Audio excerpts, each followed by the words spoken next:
Everything that I want in a dessert was on this plate.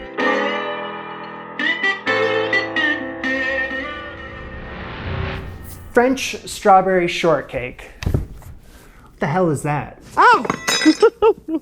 Bon appetit. I'm in volume 2 of Mastering the Art of French Cooking today from our favorite, Julia Child. So anytime I refer to volume 2, it means that I found myself a doozy of a recipe. And I did, actually. It's got a cool ass name. It's called Le Marly. French strawberry shortcake made with rum-soaked brioche. Le Marly is the French retort, la riposte, to the English shortcake. Rather than being biscuit dough, which it closely resembles except in shape, the cake is brioche dough, baked in a cake tin, split in two, hollowed out, and steeped in rum or Kirsch flavored syrup. There is no trace of this dessert online whatsoever. I looked. So everything we know about it is on these few pages here. So I'm going in blind, as per usual. So here's the thing, I've already started. Late last night, actually, so I'm gonna send you back in time. I'm gonna send you to a grumpier guy, and then we'll meet back over here. It's far more pleasant over here. Welcome to the After Hours show, everybody. It is late, and I have to put together brioche dough to have it ready for tomorrow. Do I wanna do this right now? Absolutely, 100% no. I'm gonna sprinkle in around 8 grams of active dry yeast into 3 tablespoons of warm water. Give that a quick little stir with this miniature whisk. You'll let that hang out for like 5 minutes or so. Needs to activate. 2 tablespoons of sugar, about a tablespoon of salt, and 3 tablespoons of warm, tepid milk. All right, put that aside for 1 moment, please. Thank you. So I got 1 pound of flour, a well in the center, add the eggs, 4 of them, and the yeast mixture. So I'm gonna use my snowman spatula for this. I think it's the right call, and I'm gonna cut through and just like combine everything. Form a dough, make a mess, form a dough.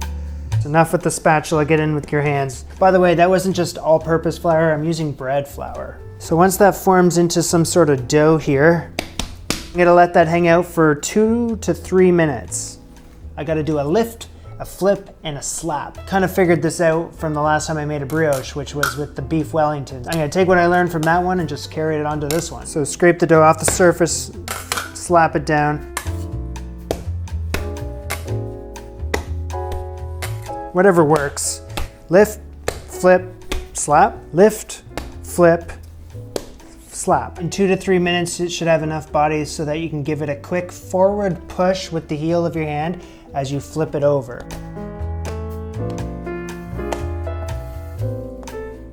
It's really not that sticky, which means I should be ready for the next step, which is incorporating the butter.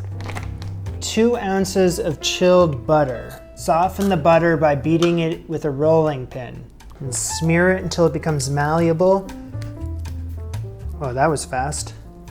Summer weather, still cold. Okay, good. Start rapidly folding and smearing the butter into the dough with the heel, not the palm. Then gather the dough into a mass with a scraper and smear again. Dough will be ropey and very messy and even stickier until it begins to absorb the butter, but work fast to prevent the butter from turning oily, always using the heel of your hand, and also cutting the dough with a spatula or scraper. Keep using my heel of my hand. Work fast so that this doesn't spiral out of control. In the few minutes, this dough will become smooth and elastic. Work fast, work fast. Using only the heel of my hand. Well, in this hand too.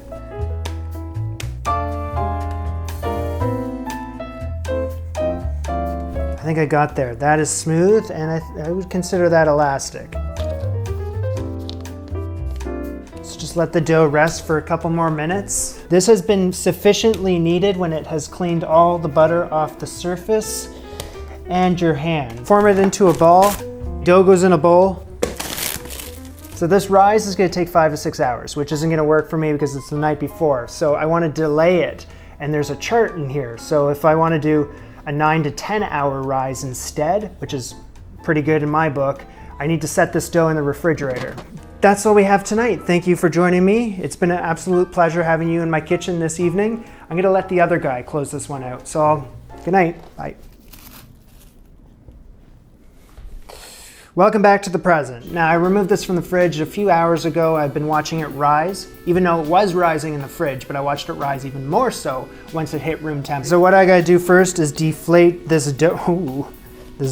Form this into a ball. So let's just lift the left side of the dough with the side of your left hand and bring it down to the other side.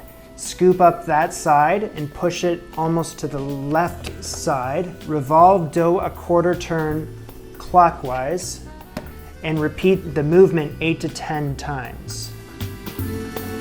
I already forget.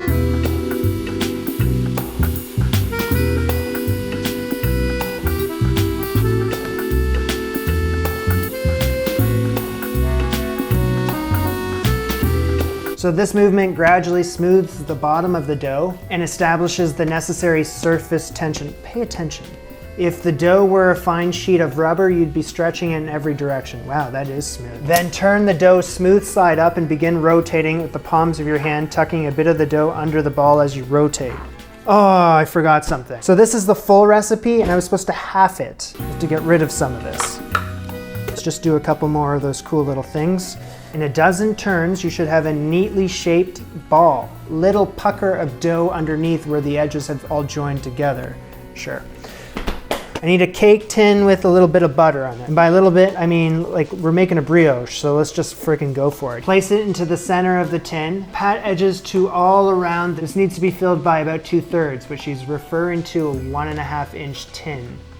And my tin is 2 inches high. So I need to let this hang out just like this for an hour at room temperature so that it fills the tin, or pretty close to. I mean, my tin is a bit bigger than what she's using, but it should be good.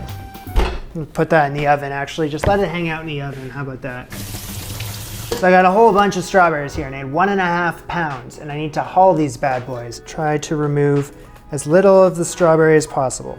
That was pretty nice. Take a paring knife, just cut around really quickly. So reserve 4 to 6 of the finest to decorate on top. Get all ones that are around the same size. Half or quarter the rest, depending on size. Back into the bowl. It says just a little sugar. I don't have enough sugar to play around with today, but just a little to taste, it says. Oven light's not working today, which is great. So after an hour, this thing has risen. This has to go into a 400 degrees F oven for 20 minutes initially, and then we'll go from there. Start crossing some things off my list here. Next up, I need to make a sugar syrup. Simple as that. So I'm gonna need 6 ounces, 170 grams of just regular sugar. She says a scant half a pint of water, although this isn't really scant. Rum or Kirsch. Made the walnut cake and I used this and people were correcting me in how I pronounced it. So I think it's Kirsch. It is a brandy that has been distilled in cherries. This is the liqueur version of it. I have the choice between either or. I'm gonna go with the Kirsch today. I think some strawberries with the taste of cherries.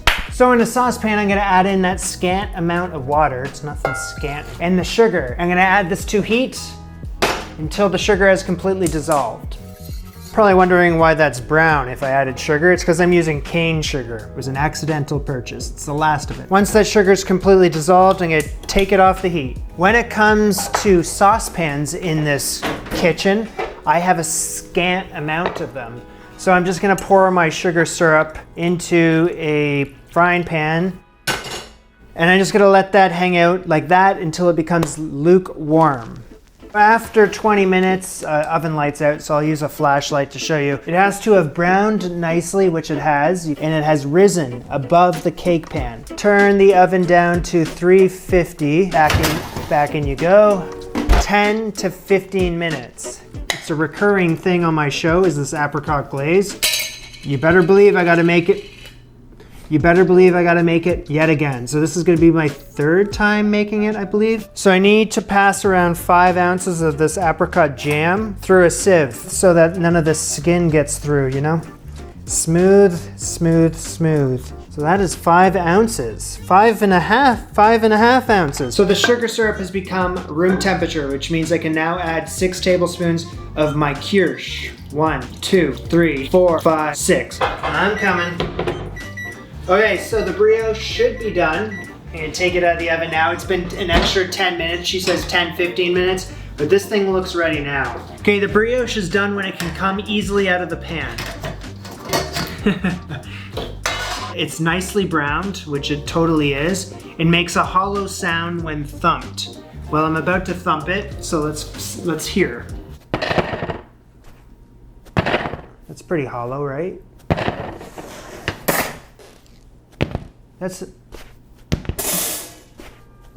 Yeah, cool this on my rack.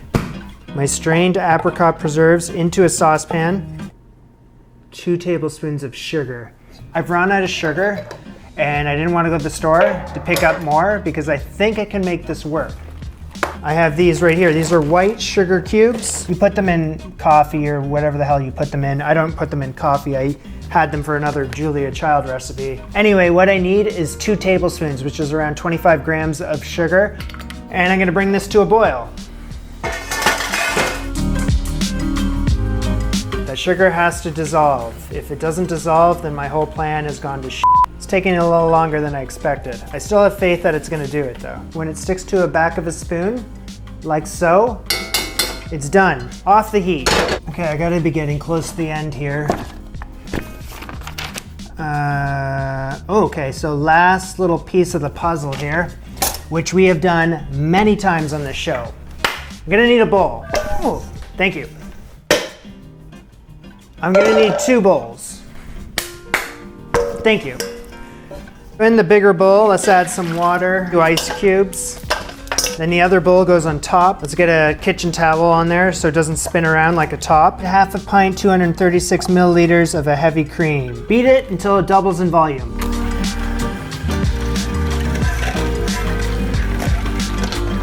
I mentioned, right, that I'm making Chantilly cream. Yeah, I'm making Chantilly cream. Chantilly. Beater's gotta leave some traces on the surface.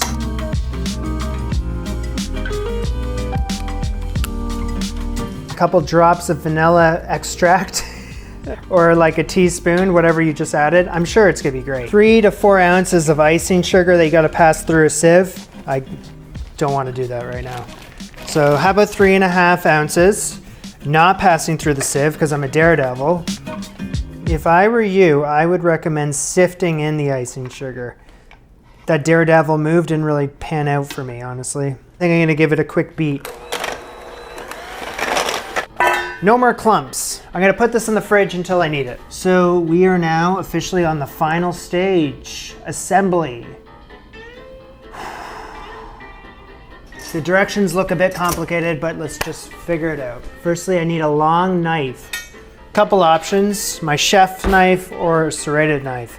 I'll try the serrated. Slice off the top quarter of the brioche, making a cover about 3/4 of an inch thick. Let's give this a whirl. Don't want to do it, but you gotta do it. Whoa, check that out.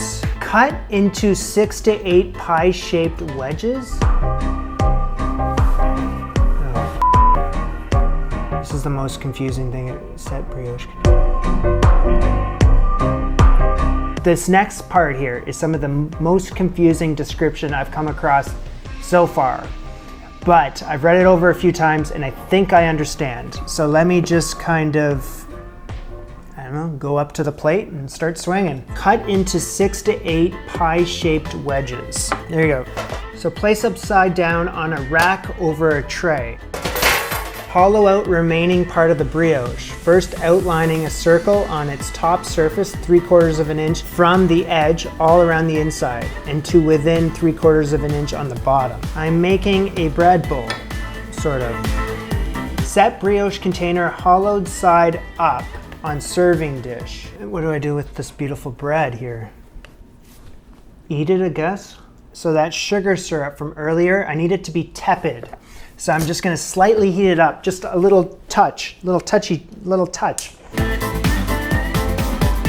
Drain the strawberries, adding their juices to the syrup.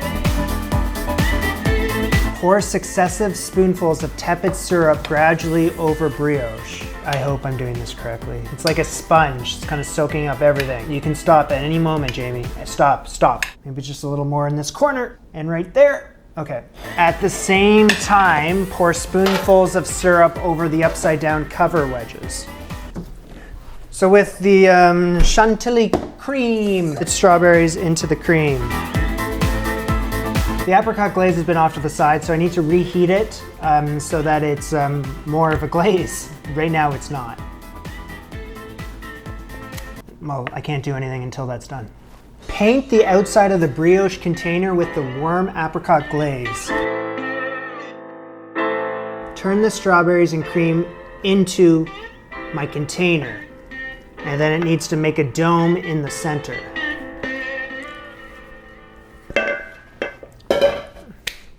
Handling them carefully, set the brioche wedges in place on top of the filling, letting the pointy ends rise to the peak at the center. Paint the top wedges with, you guessed it, apricot glaze. If you have decided to make whipped cream decorations, optional. Careful, man. So here's the dealio. You can make some optional whipped cream and then fill in all these gaps here on the top. But I kind of like it because it's like it's showing it off a little bit, but it's not. It's like a little rustic look to it. What I want to do is move plates. Can it be done? Yeah, easily. I think I'm just gonna add just a little touch of icing sugar on top. This is my call. It could be a bad call. It could be a good call. I don't know which call it is yet. A touch, man, just a touch. Don't go crazy. Sometimes overdo it when you do this, so just stop when you know you should be stopping, which would be now. Just before serving, decorate top of this with the reserved strawberries. That looks really stupid, so I don't know what she means. Speak to me, Julia, what do you mean? I have a feeling these would look better if they were sliced. So since I'm going that route instead of the full strawberries, I think I'll just do a little more icing sugar. So that ought to do it. Order up.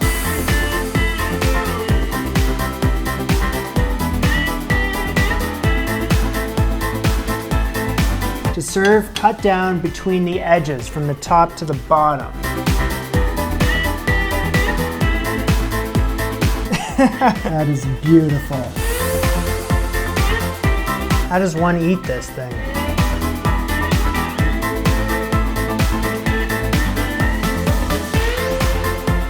This is a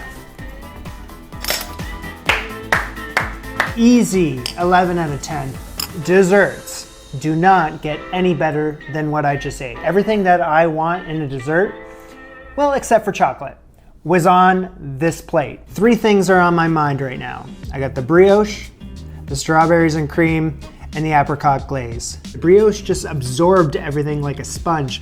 There's the subtle cherry taste in the Kirsch, which is just, it's all up in that brioche. The freshness of what was all in the center with the strawberries and the cream, Chantilly cream. I don't know why we call it Chantilly. What is Chantilly anyway? I'm gonna call it strawberries and cream. How refreshing is that? Everything clicked. I think what she was describing on the pages is what I had right in front of me. And there is no evidence of Le Marly anywhere. Like, I couldn't find it anywhere. So if there isn't, am I the first person in the history of mankind to document making Le Marly? Probably not. This was Jamie and Julia. Bon appetit. Au revoir.